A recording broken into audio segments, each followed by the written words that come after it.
La perte de poids comporte des mythes bien ancrés et certaines grosses erreurs persistent qui t'empêchent peut-être de sortir de l'obésité, de t'affiner ou juste d'être plus sec. Bonjour à toutes et à tous, j'espère que vous allez bien. Aujourd'hui, nous allons voir les 7 raisons qui bloquent ta perte de poids. Comme vous le savez peut-être, actuellement, je suis à fond dans la perte de poids de Dan et de Nico. Et donc, je voulais absolument vous partager mon retour d'expérience et également vous partager les erreurs que vous pouvez réaliser qui vous empêchera donc de potentiellement perdre du temps sur votre perte de poids et d'être le plus efficace possible. Donc pour ça, lâchez un petit pouce bleu et on passe directement avec la raison numéro 1, jingle. Quand je parle de ne pas manger assez, je parle en termes de volume. Si ce que vous mangez n'est pas volumineux et ne remplit pas le coffre, donc à savoir l'estomac, vous n'allez pas déclencher votre sentiment de satiété. Par contre, si avec le même nombre de calories, vous remplissez cette fois-ci votre coffre, donc votre estomac, vous allez déclencher le sentiment de satiété et tenir sur le long terme. Et donc, comment augmenter votre volume alimentaire? En mangeant des aliments peu caloriques. Et c'est là que les légumes rentrent en jeu. 100 g de concombre, 12 cales, et donc ce concombre entier, 50 cales. Rien du tout. 100 g de courgettes, 17 cales, et donc cette courgette entière, 52 cales.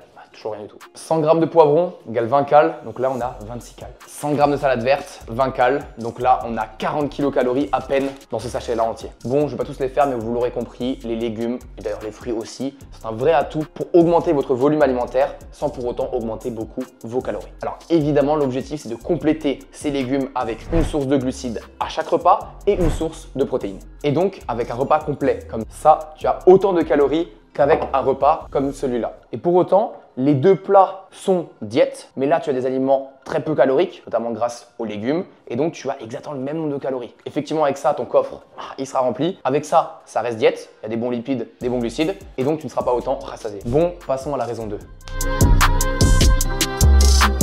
Tu diminues trop tes glucides. En effet, tes glucides sont ta source d'énergie prioritaire et donc beaucoup ont tendance à les diminuer drastiquement en sèche puisqu'ils sont très caloriques. 370 kilocalories pour 100 g d'avoine, 356 cales pour 100 g de riz pesé cru et par exemple 243 cales pour 2 tranches de pain de mie complet. Et donc certes, ils sont caloriques, mais à mes yeux, les diminuer drastiquement est clairement une erreur. Puisqu'en effet, si tu les diminues, tu auras forcément moins d'énergie et donc moins d'énergie à consacrer à l'entraînement, à ton cardio et à ta marche journalière. Et c'est pour ça que hors bodybuilding, tous ceux qui diminuent trop leurs glucides, je mets ma main coupée, qui ne tiendront pas leur perte de poids ou leur sèche. Puisqu'en effet, contrairement au bodybuilding, l'objectif c'est pas d'avoir un niveau de sèche à l'instant T, c'est d'être constamment sec ou de constamment perdre du poids. Et donc d'envisager ça comme un marathon. Et un marathon, ça se tient pas sans glucides. Je privilégierais donc toujours la dépense calorique, marcher plus, mettre plus lourd à la salle de séance en séance, que la réduction de l'apport calorique en diminuant trop donc ces glucides. Et d'ailleurs, si tu stagnes au niveau du poids, au lieu de vouloir directement diminuer les glucides, cherche d'abord à augmenter tes pas. En effet, tu crames 300 à 400 calories en moyenne avec 1 heure de marche et j'en parle pas si tu es en surpoids ou en obésité. Mais j'en parle pas plus parce que c'est simplement la 3e raison. La marche, si côté sur les réseaux, surcoté je ne sais pas, mais efficace, oui. En effet, la marche a un ratio fatigue-dépense calorique très intéressant puisque ça ne va pas générer beaucoup de fatigue, mais par contre tu vas cramer quand même pas mal de calories. En complément de séance à la salle, tu as ici de quoi te rendre actif, cramer les calories et donc faire derrière une belle perte de poids. Parce que oui, clairement, le plus gros fléau de notre société, c'est de ne pas assez bouger. Dis-toi que même à mon niveau sportif, en faisant 6 séances par semaine à la salle, en ayant intégré de la marche, donc 10 000 pas tous les jours, les fameux 10 000 pas, j'ai perdu jusqu'à 1,5 kg dans le mois. Oui, j'étais juste plus actif, dépensais plus de calories et donc je me suis affûté. Et donc imagine pour quelqu'un qui est en obésité ou en très grand surpoids. C'est clairement un gros coup de pouce avec une très grande rentabilité puisque ça ne va pas être trop fatigant et donc clairement à routiniser et à répéter tous les jours. Bref, passons à la 4e raison qui concerne tes entraînements. Alors faire les mêmes exercices à la salle, c'est bien. Justement, tu as une coordination qui est acquise. Ton corps ne sait pas que tu répètes exactement les mêmes exercices, mais c'est juste qu'il a une tension imprégnée qui est de plus en plus grande si tu cherches à augmenter ses charges de séance en séance. Ce qu'on appelle au final la surcharge progressive. Et c'est donc absolument ça qu'il faut faire et ne pas faire donc les mêmes choses à la salle, donc les mêmes exercices avec les mêmes charges et avoir cette logique de progression de semaine en semaine. D'une part, pour obliger ton corps à construire plus de muscles. En effet, être plus musclé, ça permettra de dépenser plus de calories à l'effort, mais également au repos. En effet, 1 kg de muscle brûle 12 à 15 calories par jour au repos, tandis qu'un kilo de gras brûle que 4 à 5 calories par jour au repos. Et donc le muscle est 3 fois plus énergivore que le gras. D'autre part, si tu cherches à mettre plus lourd de séance en séance, tu vas te placer dans tes retranchements et donc brûler plus de calories. D'où l'importance, comme je l'ai dit précédemment, de conserver des glucides pour conserver de l'intensité lors de tes séances et donc derrière avoir une bonne dépense calorique. D'ailleurs, si tu es perdu un petit peu niveau entraînement, savoir comment t'entraîner, mes programmes d'entraînement sont dispo en bio, 3, 4, 5 ou 6 séances avec des vidéos d'exécution, un guide sèche plus détaillé que cette vidéo, un guide prise de masse, un guide pour les compléments, un guide pour la mobilité. Bref, tu as tout ce qu'il te faut à petit prix pour commencer la muscu comme il se doit ou la continuer en ayant de meilleurs résultats. Bref, revenons à la raison 5 qui concerne les assaisonnements et la cuisson. L'assaisonnement, c'est un détail qui n'en est pas vraiment un. Déjà, commençons avec l'huile d'olive. Mettre un petit filet pour les oméga 3, c'est cool. C'est meilleur d'ailleurs avec la cuisson. Mais il y a filet et filet. Là, tu as 40 calories avec une cuillère à café, ce qui te fait un petit filet. Et là, tu as 370 calories avec 3 cuillères à soupe. Et clairement, ça peut faire la différence. Et donc, dans une moindre mesure, c'est un petit peu la même chose avec les sauces et les vinaigrettes. Ce ketchup a par exemple 44 calories pour 100 grammes, soit 2,5 fois moins que le classique. Et cette vinaigrette a 244 calories pour 100 ml, soit 2 fois moins que la classique. Ce sont donc des petits détails, des petits réflexes à avoir qui peuvent faire la différence, alors qu'en réalité, au niveau goût, ça change pas grand chose. Et pour ceux qui vont me dire, ouais mais Nico, c'est pas pareil, il n'y a pas vraiment de goût, les épices existent. En vrai, je pense que c'est drôle si on laisse ça. Herbes de Provence, basilic, gingembre, enfin gingembre c'est pas ouf. Quoi? Comment ça, mon ref? Curry, etc. Certes, c'est un petit peu salé, donc il y a un petit peu de sodium, mais derrière, c'est très peu de calories pour quand même beaucoup de goût. Donc très rentable en sèche. Puisqu'en effet, si vous consommez que des produits frais, vous aurez très peu de sodium, donc c'est ok de rajouter du sodium. Vous n'aurez pas de rétention d'eau en prenant par exemple juste des épices. Et au contraire, lorsque vous êtes sportif et que vous transpirez beaucoup, il faut que vous ayez une source de sodium pour avoir un bon équilibre. Donc clairement, les épices là-dessus, elles font le taf. Et surtout que vous ne les mettrez pas non plus en très grande quantité, donc ce ne sera pas ce sodium-là qui posera problème en termes de rétention d'eau. Bref, il est temps de passer à la 6e raison.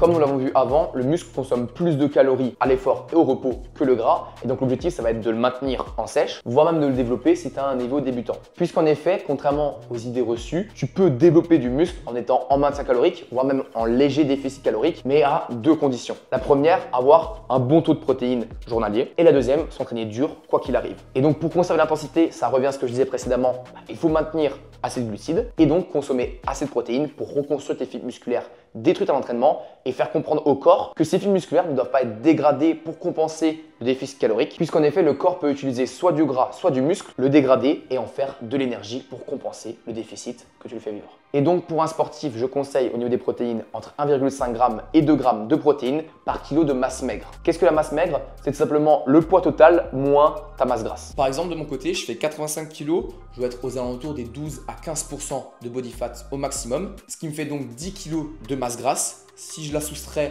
à mon poids total, ça me fait donc 3 hours later. Donc une masse maigre à environ 75 kg. Et en termes de protéines, je devrais être entre 120 à 150 g de protéines tous les jours. Et donc ce total, il s'obtient via des aliments solides, par exemple la viande blanche, les steaks hachés 5%, les œufs, une source de protéines végétales également, et aussi via des compléments alimentaires qui peuvent t'aider à atteindre tes quotas en protéines, mais qui ne doivent pas être la base même de ton alimentation, évidemment. D'ailleurs, petit instant promo, si tu veux des réductions sur ta whey sur MyProtein, tu peux utiliser le code FLEQUIGNO. Moi, ça me soutient, toi, ça te fait des réductions, plus de bénéfices. Et on me demande souvent, moi personnellement, je consomme très régulièrement cette whey-là, goût chocolat naturel, c'est un banger. Bon, retour à la vidéo, on passe à la septième et dernière raison. La perte de poids, c'est clairement marathon, je l'ai déjà dit. Et donc non, tu n'auras pas une gratification instantanée en perte de poids. Puisqu'en effet, dans le monde actuel, tu scrolles, shot de dopamine, tu manges très sucré, donc de la merde, shot de dopamine directement. Tu veux le reste? Il veut pas le reste. Et donc en perte de poids, malheureusement, il faut s'éloigner de ces shots de dopamine. Mais je t'assure qu'une fois avoir réussi ta perte de poids ou avoir eu des résultats, tu auras une gratification moyen au long terme bien plus satisfaisante et qui augmentera clairement ton estime de soi. Donc c'est un peu un sacrifice, même si j'aime pas le terme, à avoir. C'est couper la vision court terme et aborder une vision beaucoup plus moyen et long terme. Et pour avoir réussi la perte de poids de Matteo, qui a eu des moments difficiles dans sa perte de poids, il est actuellement bien plus heureux et il ne reviendrait jamais en arrière par rapport du coup à son ancien corps où il était en surpoids. Donc certes, ça peut être vécu comme difficile, il faut quand même aimer le processus, sinon tu ne tiendras pas, mais il faut viser long terme. Et donc ne pas être trop pressé et ne pas vouloir tout trop vite, puisqu'en voulant une chose trop vite, on skip des étapes et on ne construit pas des fondations qui sont solides. Et enfin, pour terminer, petite raison bonus, n'oublie pas de te remettre en question. Si en appliquant tous les jours ta diète et tes entraînements, au bout de 3 semaines, tu n'as pas perdu un seul gramme. Oui, c'est cool de se peser toutes les 2-3 semaines pour avoir une comparaison fiable et également se prendre en photo à ces échéances-là. Ça ne fait pas narcissique, au contraire, justement, tu peux par exemple perdre du poids et prendre du muscle en parallèle et donc avoir un poids qui se stabilise. Pour autant, tu es plus sec. Donc prends-toi en photo. Donc je reprends, si tu n'as pas perdu 1 gramme, c'est que tu n'es pas en déficit calorique. Et c'est aussi simple que ça. Ça veut dire que l'estimation de ton maintien calorique que tu avais estimé, tu tapes calcul du métabolisme de base sur internet et tu trouves une estimation ensuite de ton maintien calorique. C'est simplement que cette estimation était fausse. Et c'est pas grave, tu l'as expérimenté, au bout de 3 semaines, tu as testé avec son nombre de calories, tu es censé perdre du poids, tu n'en as pas perdu. C'est pas que tu n'es pas fait pour la chose, c'est juste que tu n'étais pas en déficit et qu'il faut donc rebaisser les calories. Ou alors, si tu as bien écouté la vidéo, augmenter ta marche et continuer à t'entraîner plus dur pour dépenser plus de calories. Il n'y a que les gens bêtes qui restent enfermés dans leur schéma qui ne fonctionne pas. Si ça ne fonctionne pas, il suffit juste d'ajuster tes calories et ça sera mon mot de la fin. Si tu as appris quelque chose ou que tu as kiffé le format, n'hésite pas à me le dire en commentaire. On fait la même vidéo pour la prise de masse. Allez, sur ce, je vous dis à une prochaine. Ciao.